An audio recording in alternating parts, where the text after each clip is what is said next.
This is HBM's Crypto-Corner for Wednesday, January 20th, 2016.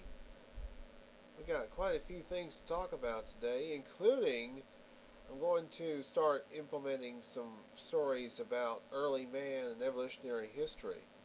Let's get started. One of the first articles that I'm going to link to is about bipedal locomotion in humans. As we all know, Dr. Jeff Meldrum is an expert in bipedal locomotion and the way humans move. There are several papers about bipedalism, including the vertebral column of 3 hominoid species. Now, for those not familiar with Dr. Aaron G. Feller and his book, The Upright Ape, he discusses the fact that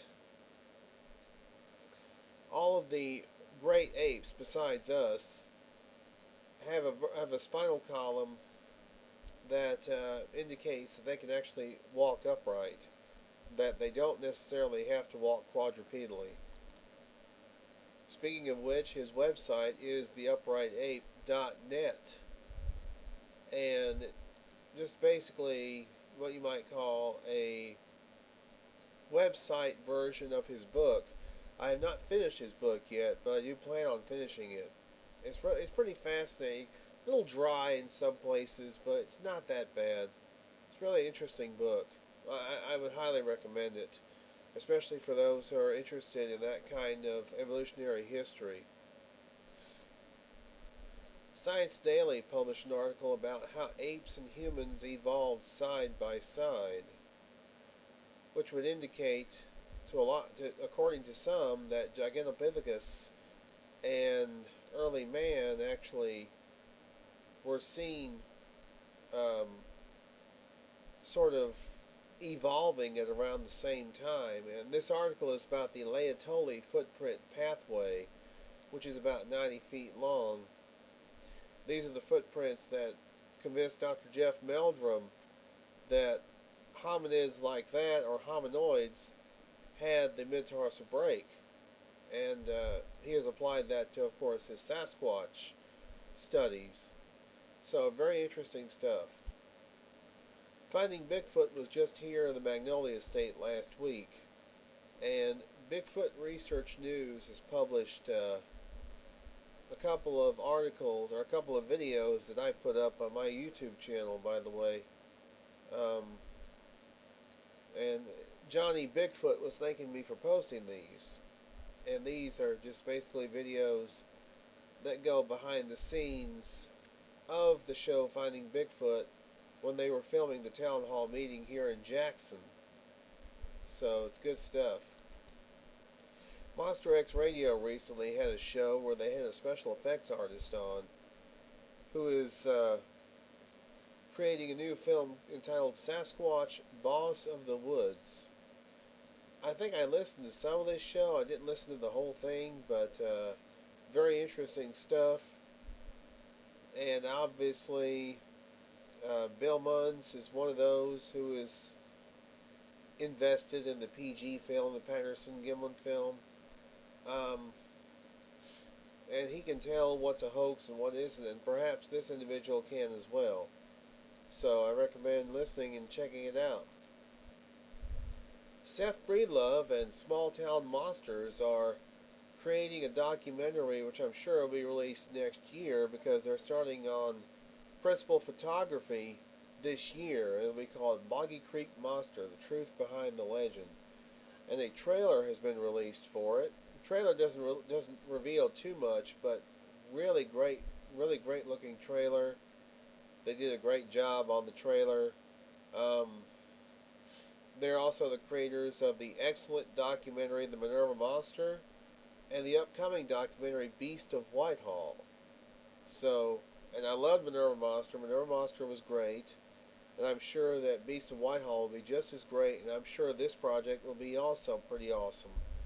So check them out, smalltownmonsters.com. A recent discovery in the in the Olympic Peninsula by the Olympic Project is very interesting. they may have found some possible Sasquatch bedding, a bedding area. Although the Olympic Project will tell you that even they don't know exactly what they have found. And they won't say, yes, it's Sasquatch bedding. But it's still a pretty interesting and maybe controversial finding. And Derek was recently on Monster X Radio to talk about it. Really great show. I listened to about the first hour of it. Really good stuff. And the Olympic Project is doing great things, I think.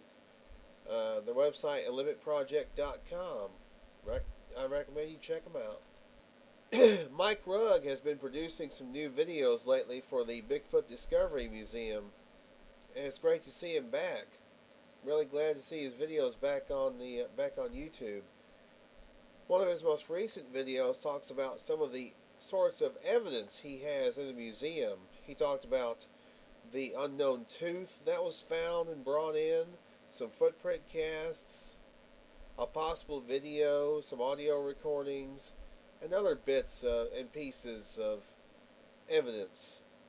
So I would recommend checking out Mike's channel.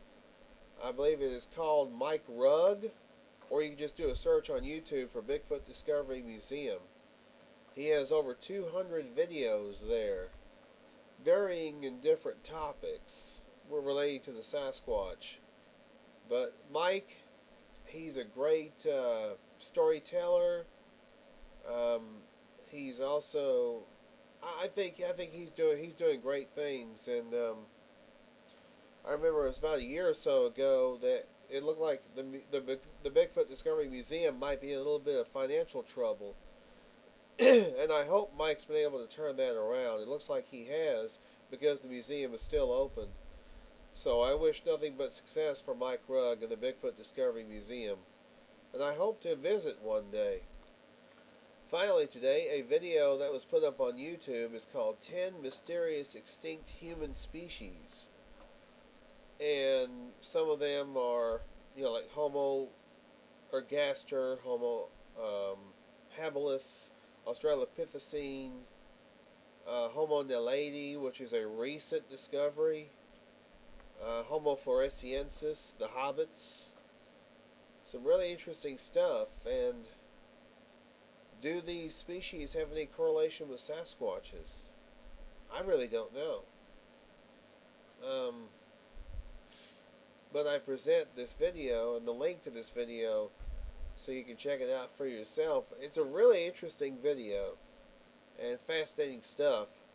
So again, yeah, I'm recommending everybody check this stuff out. I mean, if you really want a good perspective on evolutionary history and things of that nature, this is a good video to check out. And that's it for this week's HBM's Crypto Corner. Thank you very much for tuning in. And we'll try and have a show every week.